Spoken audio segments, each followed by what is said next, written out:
저희 경기 남양주 병 출신의 주광덕 의원입니다. 감사원장님, 예. 법조 경력도 풍부하시고 또 두터운 신망을 받아오시다가 이제 그런 고위법관으로서 감사원장이 되셨지 않습니까? 신망이 높은지는 모르겠습니다만. 아니, 제가 그렇게 정도, 평가하는 겁니다. 예, 4년 들어보니까. 가까이, 예. 금년에 대통령 취임한 이후에 대통령 독대 몇 번 하셨나요? 수시보고. 그러니까 독대를 한 게 몇 번이시냐고요? 그 한 번입니다. 수시보고 하실 때? 예. 그리고 반부패 정책협의회 때 청와대 가서 대통령. 독대는 아니고요. 그러니까 그거는 한번 또 전체 회의에 예. 참석하신 거. 그거 외에 또 대통령 만나신 적 있습니까? 따로 만난 일은 없습니다.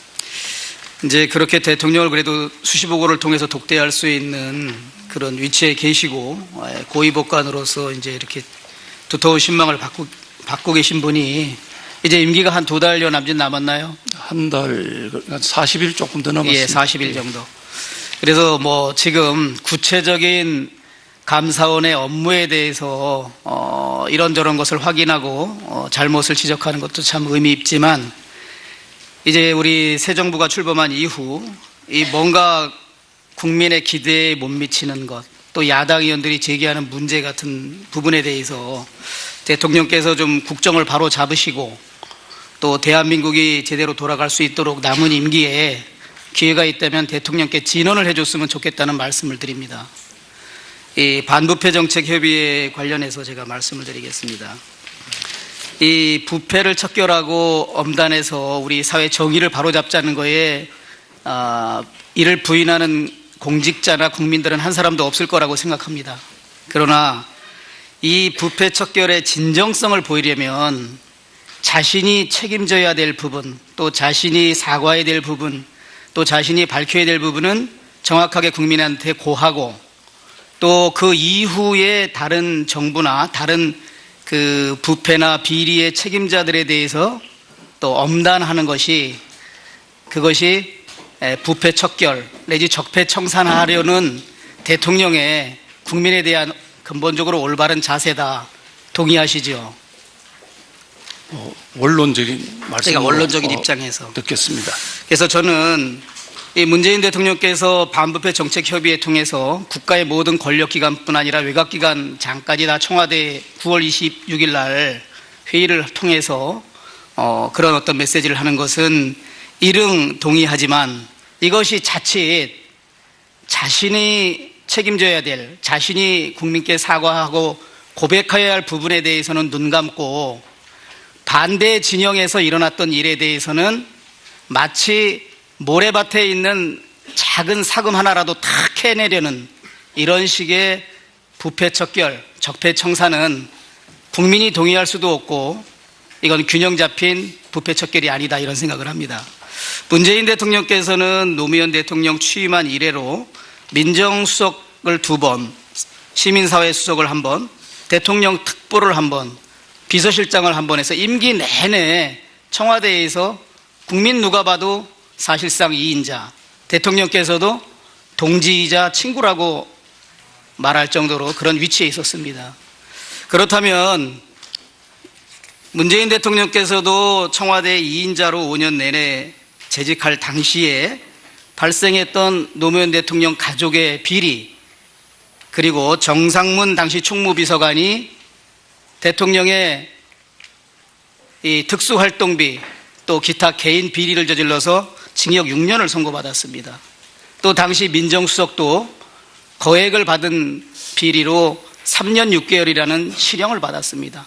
그 외에 많은 대통령 또 친인척 비리, 측근 비리, 청와대 내의 주요 보직자의 비리, 이런 부분에 대해서 청와대 2인자로 근무할 때도 이런 게 있었다. 근데 그 이후에도 계속 이게 시정되지 않고 지난 정부까지 국정농단까지 있었다. 그래서 국민 여러분, 이것이 보수정권 9년 만의 일이 아니고 그 이전의 정부에서도 이거 이상의 이러한 권력형 비리가 있었다. 이거를 국민들한테 솔직하게 말씀드리고, 그러나 대한민국의 미래를 위해서 보수정권이었던 그 이전 정부였던 적폐 모든 것을 한 테이블에 올려놓고 국민에게 고백하면서 이 비리를 엄단함으로써 대한민국 사회가 정의롭게 국가의 정의를 바로 세우겠다, 이렇게 말씀하실 걸 좀 건의해 주시기 바랍니다. 이것이 국민이 바라는 적폐청산의 정도라고 저는 생각을 합니다. 두 번째로 어제 이제 유남석 강주 고등법원장을 헌법재판관으로 지명을 하셨죠? 뭐 보도를 통해서 알고 봤습니다. 있죠. 이제 청와대 관계자의 말씀이 이래요. 재판관이 된 후에야 헌법소장 지명이 가능하다. 그래서 마치 소장은 지명하지 않고 그냥 재판관을 지명했다라는 그렇게 취지로 들립니다. 그러면서 인용하는 것이 헌법 121조 사항이에요. 그 물리적 해석을 해보면 대통령께서 국회의 동의를 얻어서 재판관 중에서 소장을 임명하는 것처럼 돼 있습니다. 그러나 제가 방금 지적한 것처럼 문재인 대통령께서 청와대 대통령 특보로 있던 시기에도 이강국 헌법재판소장을 헌법재판관과 동시에 소장으로 지명하시고 인사청문회를 통과해서 헌법재판소장이 됐습니다.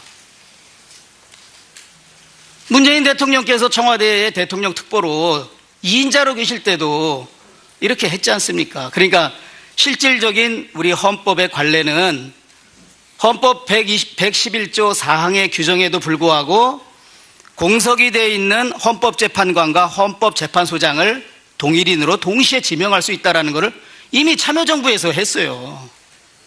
그런데 이 규정 때문에 이렇게 한다는 것은 어떤 다른 뜻이 있는 거죠. 우리법연구의 창립 멤버를 헌법재판관용 소장으로 지명했다가 국회의 인준동의를 받지 못할 위험을 피하고자 하는, 이거는 전형적인 편법이고 꼼수입니다. 그런 점을 대통령께 진언을 해 주시기 바랍니다. 답변해 주시기 바랍니다. 예, 뭐 여러 가지 헌재의 구성이나 또는 국가 운영이나 이런 데 대한 충정의 말씀으로 저는 뭐 들었습니다. 제가 뭐 그런 기회가 있으면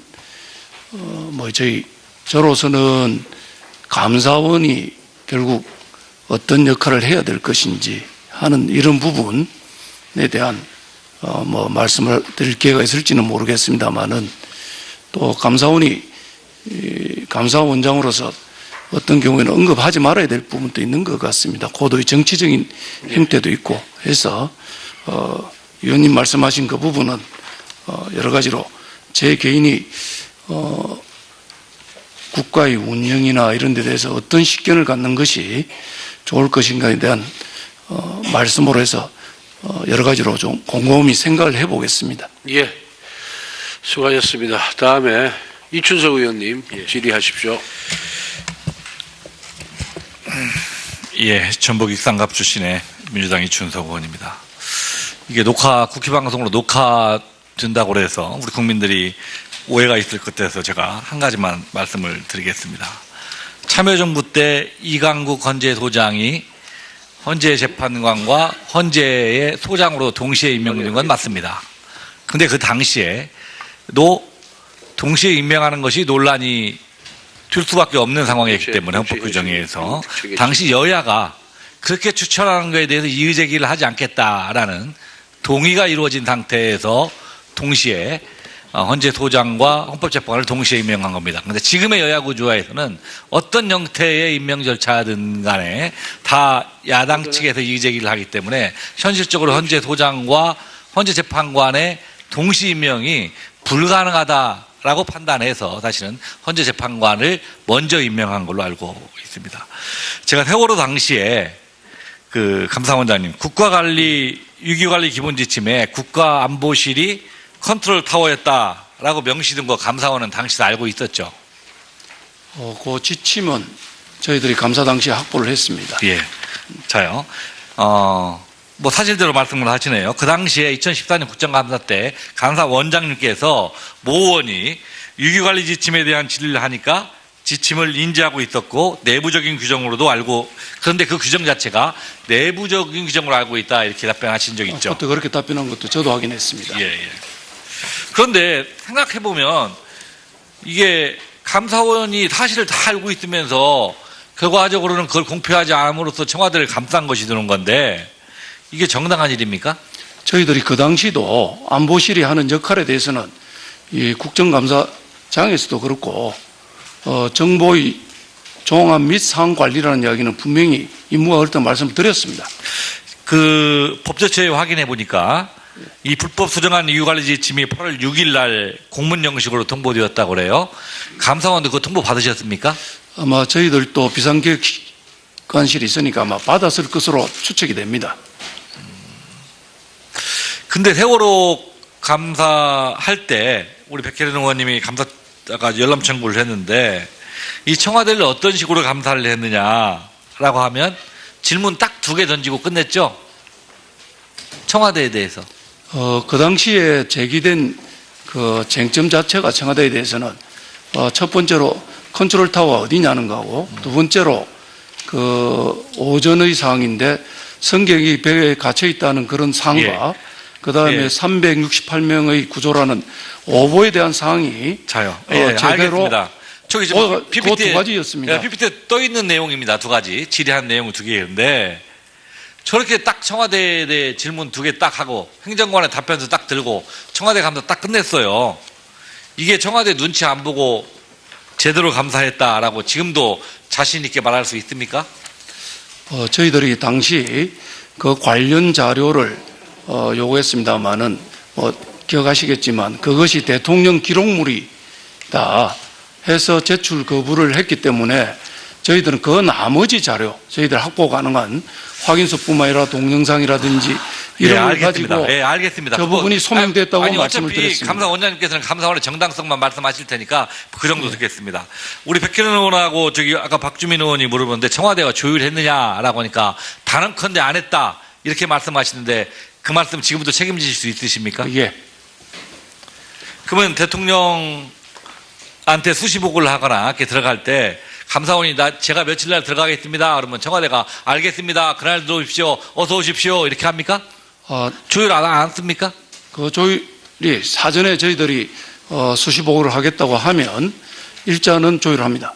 자, 제가 시간이 없기 때문에 제가 종합적으로 다 질의를 하겠습니다. 이 부분에 대해서. 내가 왜 청와대와 감사원이 조율을 할 수밖에 없었느냐는 것을 PPT를 떼서 보여드리겠습니다. 다 끝나고 하실 말씀이 있으면 해주시기 바랍니다. 그렇게 하겠습니다. 자, PPT 떼어주십시오. 세월호 수시보고가 2014년 7월 4일에 했어요. 이 국민들에게 7월 8일 중간 발표를 했습니다.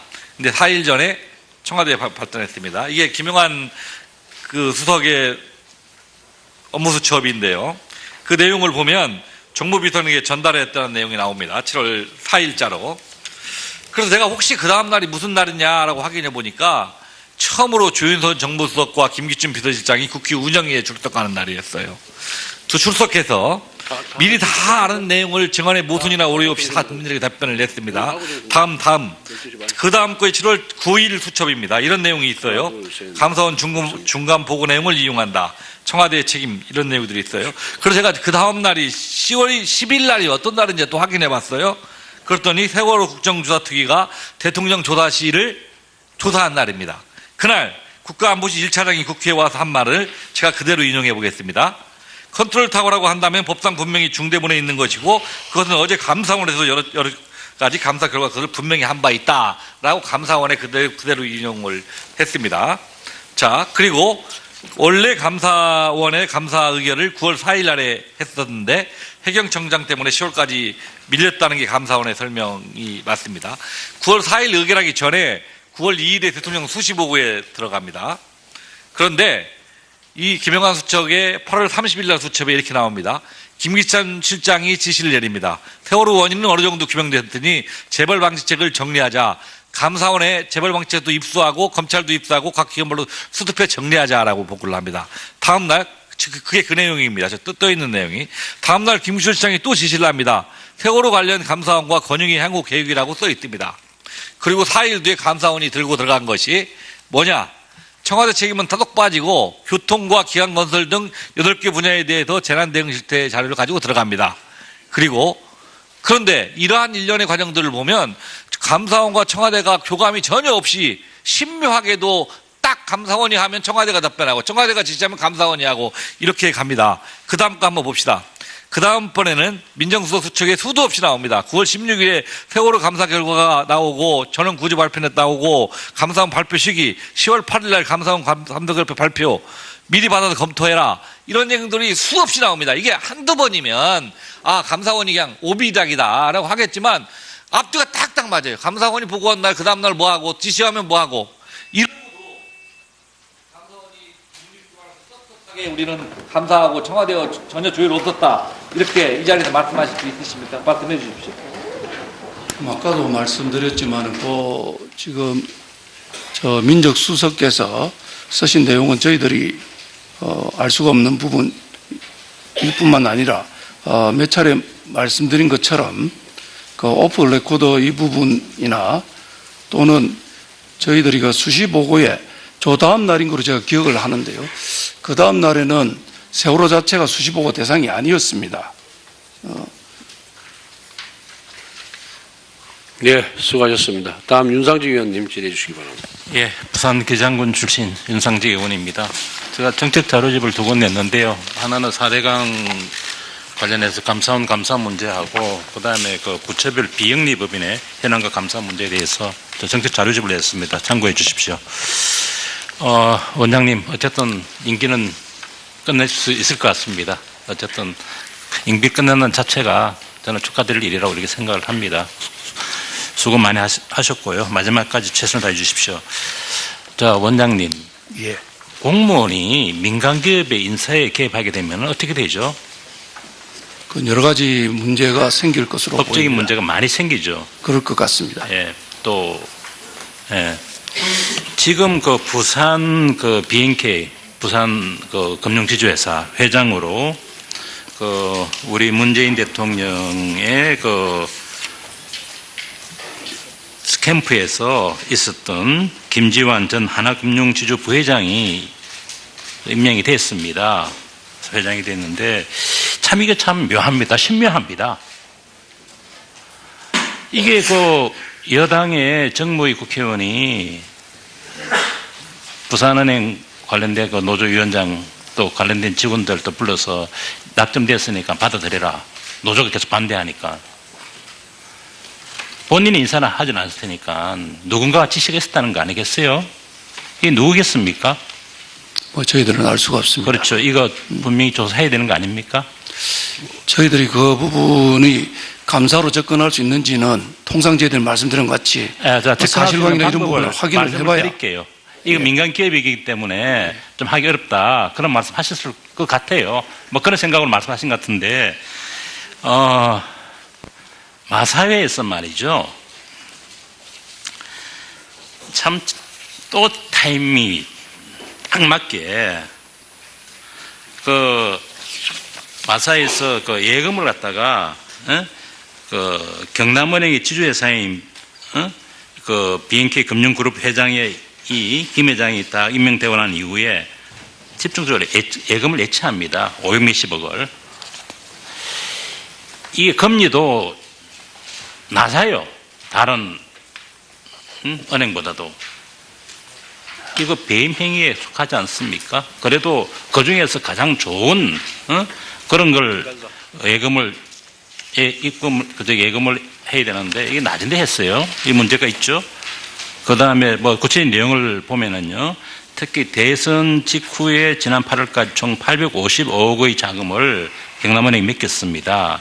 이거는 그 채권과 수익 증권 등을 제외한 전체 순수예금 5,962억 원의 약 한 40.4% 수준입니다.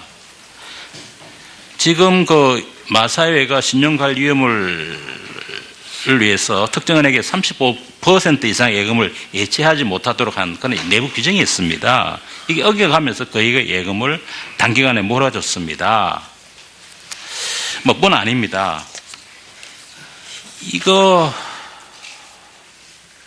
좀 문제 있다고 생각하지 않습니까? 원장님? 이거 감사원 감사해야 되지 않겠습니까?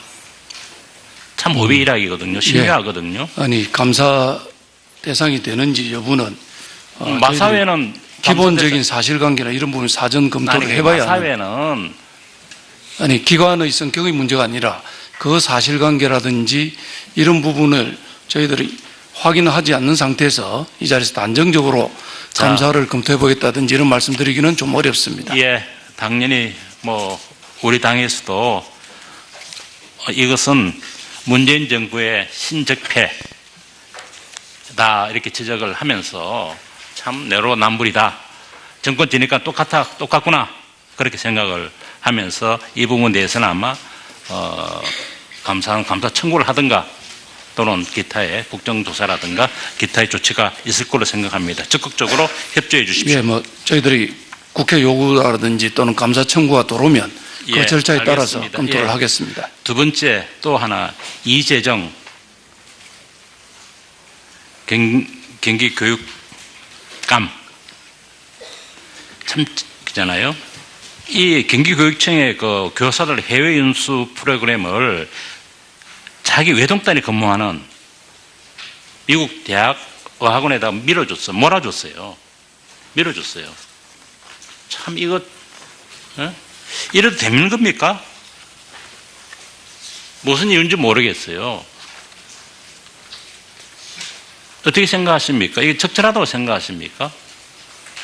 자기 딸이 그렇게 어학원에 강사로 있으면은 공정하게 일을 처리하기 위해서라도 좀 이건 기피를 해야죠. 어떻게 거기다가 줍니까? 감사원에서 감사해야 되지 않겠습니까? 역시 동일한 답변이 죄송합니다만은 저희들 일단 사실관계부터 확인을 해보겠습니다. 예, 이 교육감에 부당한 지시가 있었는지 분명하게 좀 감사 청구가 있으면 밝혀주시기 바랍니다. 이 참 제가 말씀드리고 싶은 것은 지금 적폐 청산한다고 여당이 참 난리를 치고 있습니다. 그런데 뒤져보면은 똑같다는 거죠. 우리 존경하는 조광덕 의원께서도 말씀하셨습니다만은 이 적폐라는 것은 어쨌든 다 올려놓고 보자는 거죠. 올려놓고 우리가 정말 이 적폐는 참 더 이상 해서는 안 되겠다 해서 국민들에게 차사치 알리고 우리가 반성하면서 깨끗한 그런 사회, 정의로운 그런 사회를 만들어 가야 되지 않을까 그렇게 생각을 하고 있습니다. 그 다음 시간이 다 돼갑니다만 조금 이 지금 방산 비리 있지 않습니까? 우리 관련해서 제가 하나 잠깐 우리 화면 하나 띄워주십시오. 좀 크게.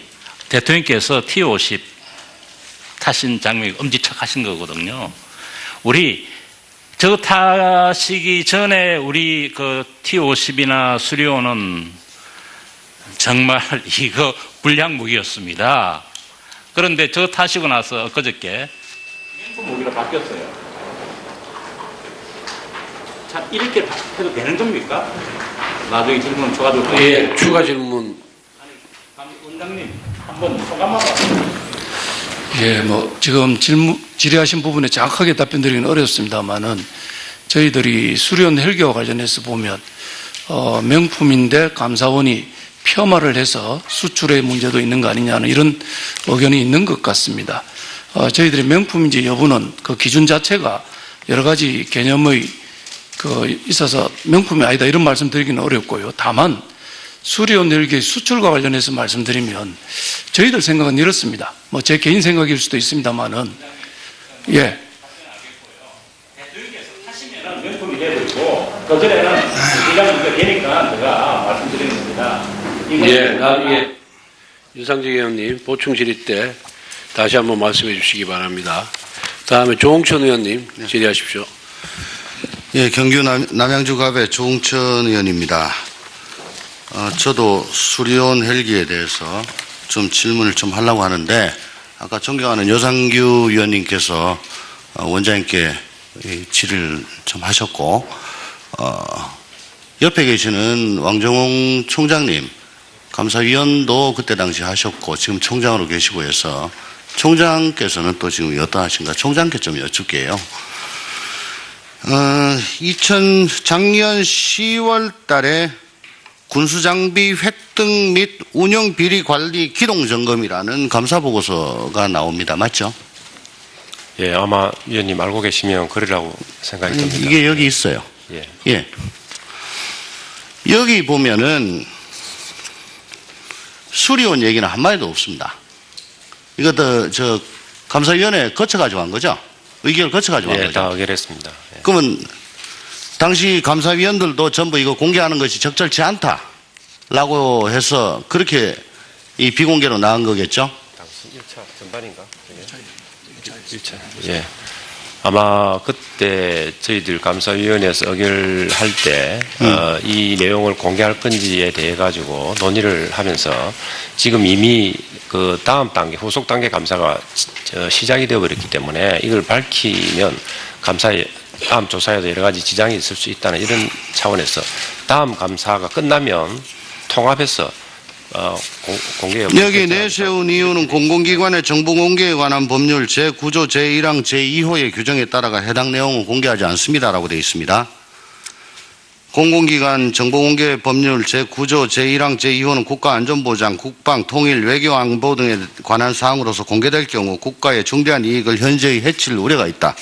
고 인정되는 정보다. 이 어느 경우에 해당되는 겁니까, 그러면?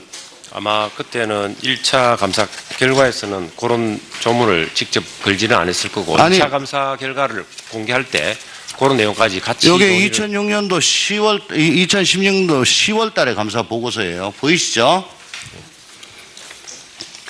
여기에 명시적으로 기재를 했어요. 무슨 분야인지도 얘기도 안 하고 기억 분야라고 되어 있어요. 기억 분야. 그러니까 외부에서는 이게 뭔지 전혀 알 수가 없는 거예요. 기억 분야 해놓고서 공공기관의 정보 공개에 관한 법률 아까 말씀드린 대로 공개하지 않습니다라고 되어 있다고요. 이제 제가 만든 거 아니고 감사원에서 만든 거거든요. 이 목차에도 보시면 감사 대상 무기체계 현황 해서 1번 기억이라고 나옵니다. 그리고 분야별 감사 결과 1. 기억 분야. 예? 다 기억이에요. 그래서 이거는 완전히 비밀로 했다고. 표 목차, 표 1에서 11, 역시 공공기관 정보공개에 관한 법률에 따라 가지고 공개하지 않습니다. 사진 목차, 사진 3, 4, 공공기관 정보에 따라 공개하지 않습니다. 그림 목차, 그림 1에서 9, 공공기관 정보공개에 관한 법률에 따라 공개하지 않습니다. 라고 다 되어 있습니다. 그러니까 여기에는 도대체 기억이 뭔지를 알 수가 없어요. 그죠? 원장님. 예. 작년 2016년 10월 감사 보고서라고 되어 있는 요 감사 결과 발표하기 전에 작년도 8월 달에 박근혜 대통령에게 수시 보고했다고 저희는 알고 있습니다. 예, 맞죠? 맞습니다. 예, 맞습니다. 당시 이 내용에 대해서 보고를 하신 거겠죠? 수리원 부분에 예. 대해서 보고한 거로 기억합니다. 예. 그러면 그때 어떤 방침을 받았습니까? 전혀 아닙니다. 아닙니까? 예. 그 당시에 좀 추가로 말씀드리면 그때 수리원 낼기가 문제가 생겨가지고 자체에서 8월달 그 수시 보고하기 직전인지 자, 그때 이미 예, 알겠습니다. 운항이 정지되어 있는 상태였습니다. 예, 예, 알겠습니다. 근데 올해 7월 16일 날 3차 감사 결과를 발표합니다. 총장님, 예. 여기에는 이제 수리원이라고 딱 그 기억이 뭔지 나와요. 기억이. 나오고 2016년도 10월 달에 작성을 했던 이 두꺼운 자료, 감사 보고서 이 두꺼운 게 2017년도 7월 달에 발표될 때 이게 따라가지고 같이 나옵니다. 예. 자, 그러면 1년도 안 된 사이에 공공기관 정보공개에 관한 법률 구조 1항 2호 소정의 사유가 없어진 겁니까? 제가 아까 답변을 조금 일찍 아니, 드린 것 같습니다. 여기서 써놓은 게 그거예요. 적시한 근거가 그거라고. 그러니까 국가안보, 통일, 외교안보, 이거 저해할 수 있는 사유가 없어진 겁니까? 아마 이 처리한 감사 결과 보고서에 상급 비밀들이 좀 들어가 있었습니다. 그래서 그걸 아마 제한하고 아마 한 것 같은데 아까 제가 답변을 좀 보시면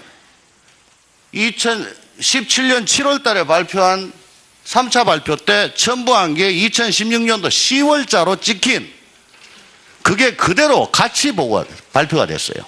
그걸 그대로 숨겨놓고 있다가 2017년도 7월 달에 그 집어내가지고 같이 발표한 거라고. PPT 좀 올려주세요.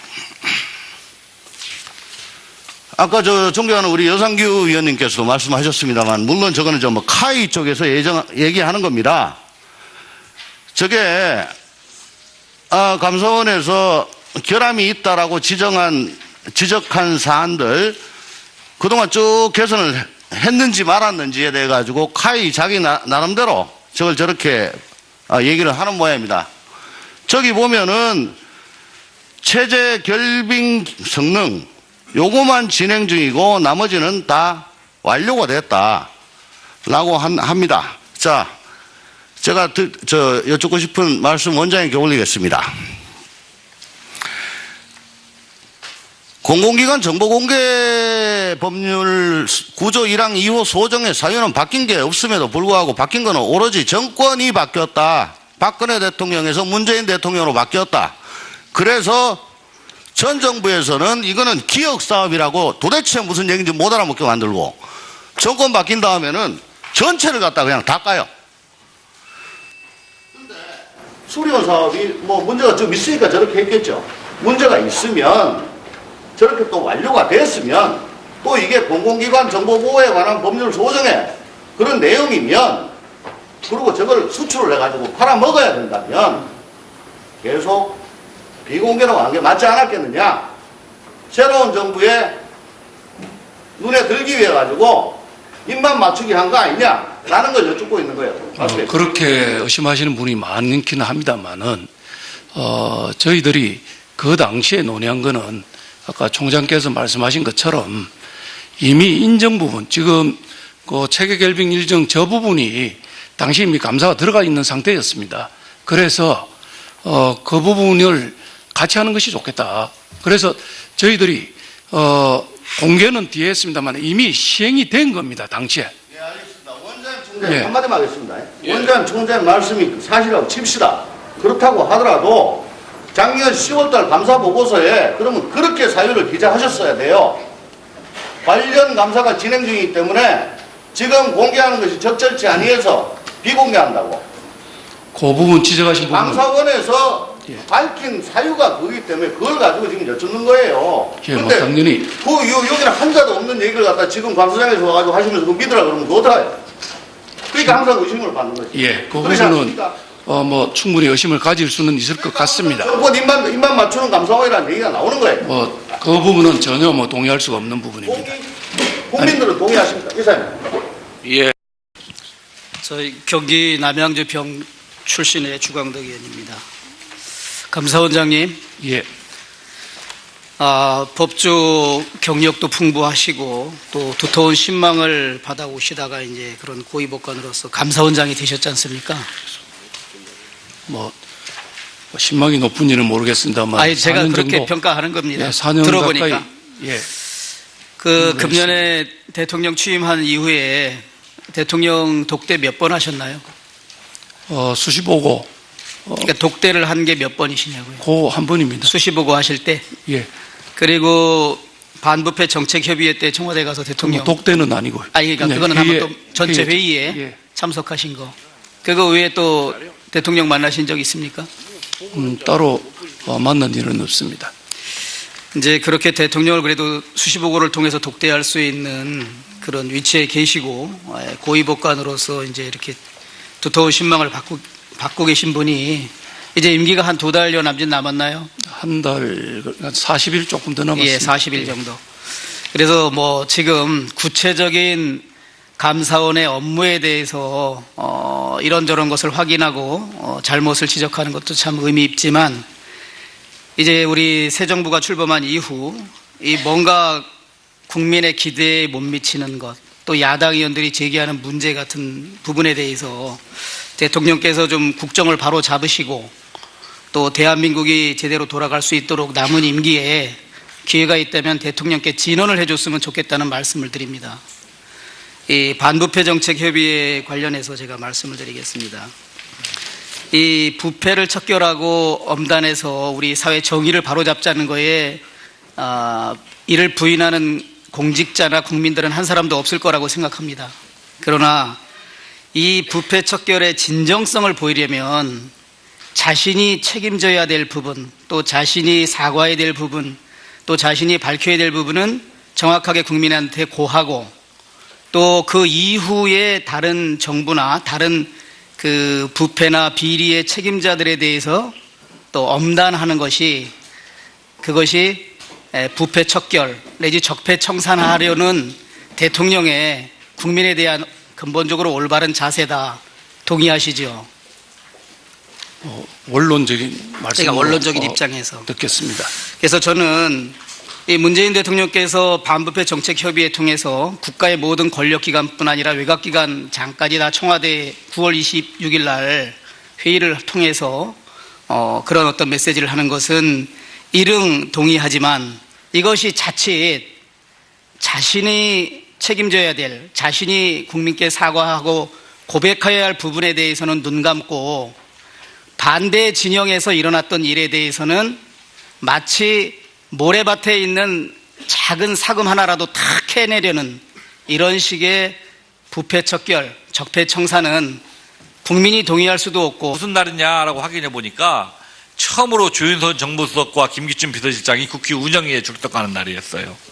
두 출석해서 미리 다 아는 내용을 증언의 모순이나 오류 없이 다 국민들에게 답변을 냈습니다. 그 다음 거에 7월 9일 수첩입니다. 이런 내용이 있어요. 감사원 중간 보고 내용을 이용한다. 청와대의 책임, 이런 내용들이 있어요. 그래서 제가 그 다음 날이 10월 10일 날이 어떤 날인지 또 확인해 봤어요. 그랬더니 세월호 국정조사특위가 대통령 조사실을 조사한 날입니다. 그날 국가안보실 1차장이 국회에 와서 한 말을 제가 그대로 인용해 보겠습니다.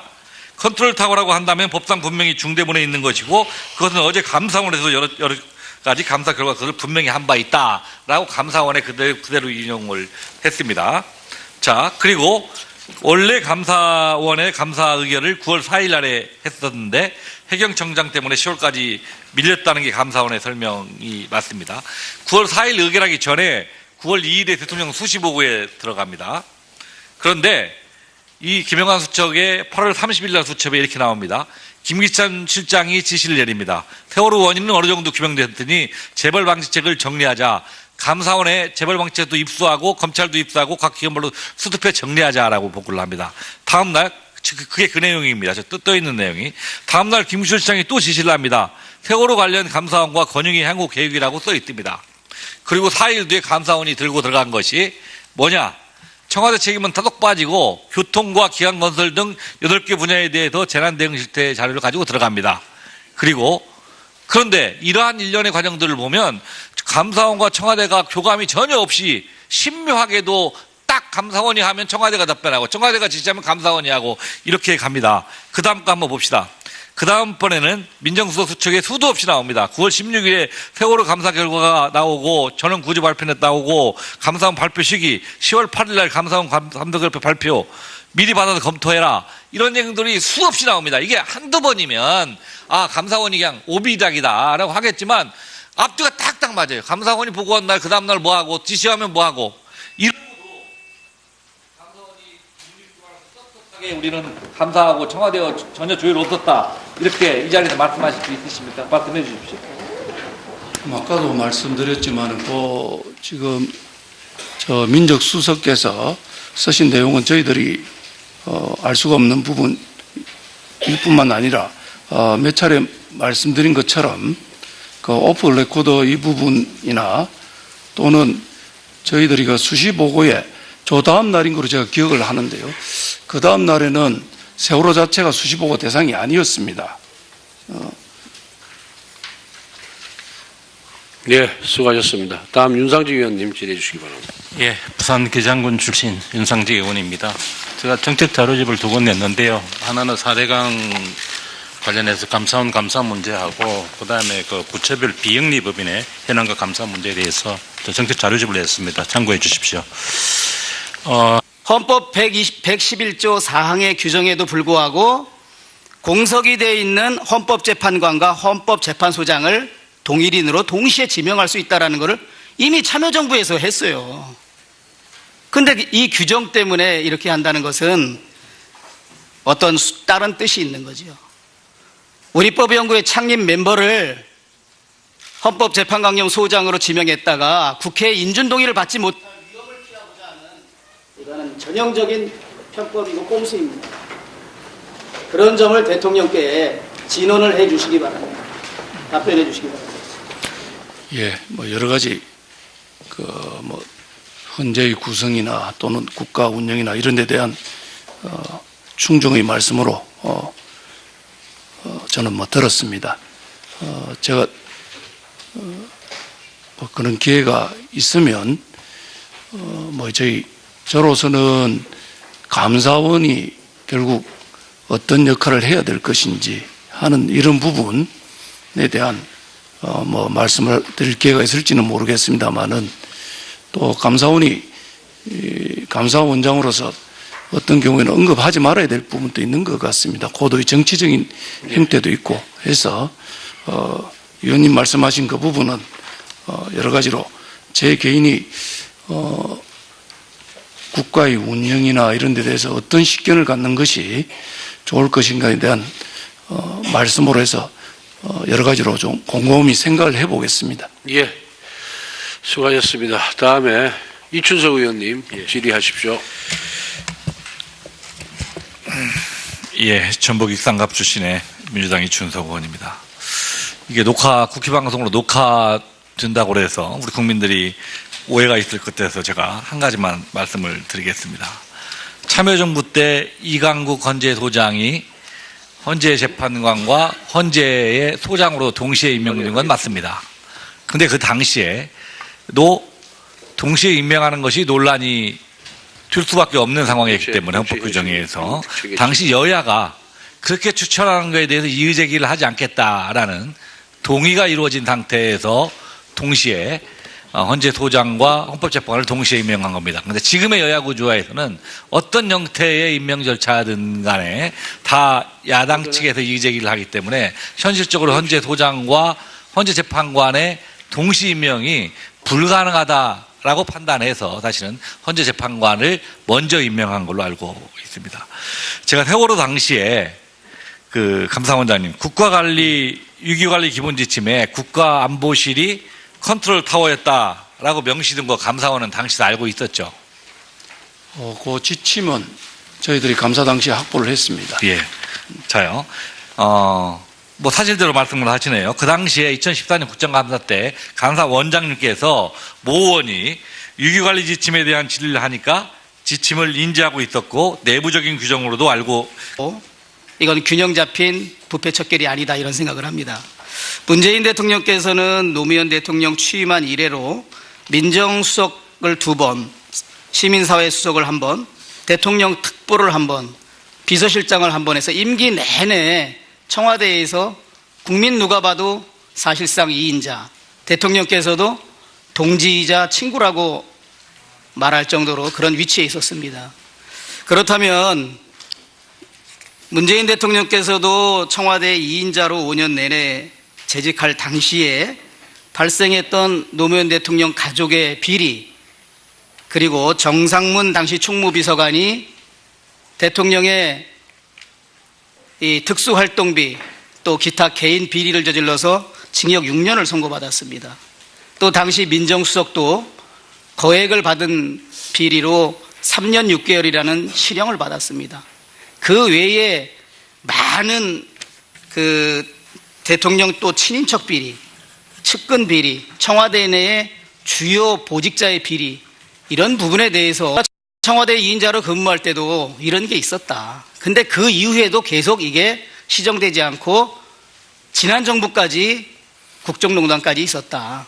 그래서 국민 여러분, 이것이 보수정권 9년 만의 일이 아니고 그 이전의 정부에서도 이거 이상의 이러한 권력형 비리가 있었다. 이거를 국민들한테 솔직하게 말씀드리고, 그러나 대한민국의 미래를 위해서 보수정권이었던 그 이전 정부였던 적폐 모든 것을 한 테이블에 올려놓고 국민에게 고백하면서 이 비리를 엄단함으로써 대한민국 사회가 정의롭게 국가의 정의를 바로 세우겠다, 이렇게 말씀하실 걸 좀 건의해 주시기 바랍니다.